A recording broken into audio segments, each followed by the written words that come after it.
तर महायुतीने सांगितल्यास लोकसभा निवडणूक लढणार असं भुजबळांनी म्हटलं। लोकसभा निवडणुकीच्या तिकिटासाठी माझा आग्रह नव्हता असं भुजबळांनी म्हटलं आहे। नाशिकची जागा राष्ट्रवादीला मिळाल्यास घड्याळ चिन्हावरच लढणार असं भुजबळ म्हणाले। तर उमेदवारी निश्चित नसताना नाशिकमध्ये हेमंत गोडसे यांनी शक्ती प्रदर्शन केलंय। नाशिकमधून भुजबळ लोकसभेवर जाण्याच्या चर्चेने शिंदे गटामध्ये सध्या नाराजी आहे। शक्ती प्रदर्शन करत उमेदवारीसाठी दबाव टाकण्याचा प्रयत्न हेमंत गोडसेंनी केलाय। तिकिटासाठी माझा आग्रह नव्हता, मला तिकीट द्या, मागणी सुद्धा नव्हती।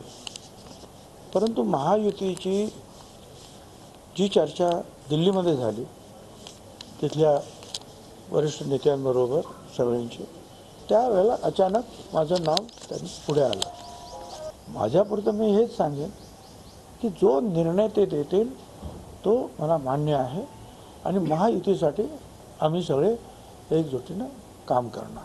जागा त्यांनी राष्ट्रवादी काँग्रेसला सोडली की अर्थातच राष्ट्रवादी काँग्रेसचं चिन्ह जे आहे घड्याळ, तीच निशाणी असणार।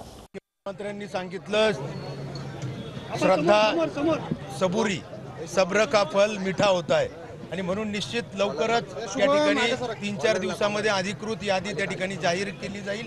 जोपर्यंत अधिकृत यादी या ठिकाणी जाहीर करत नाही तोपर्यंत आपण इच्छुक म्हणूनच लोकांपर्यंत या ठिकाणी जाणार आहोत, आणि म्हणून आपण केलेली कामं ही जनतेपर्यंत पोहोचावीत यासाठी आपण माहिती म्हणून लोकांकडे आपला 5 वर्षाचा कार्याचा अहवाल वितरित करण्यासाठी या ठिकाणी शुभारंभ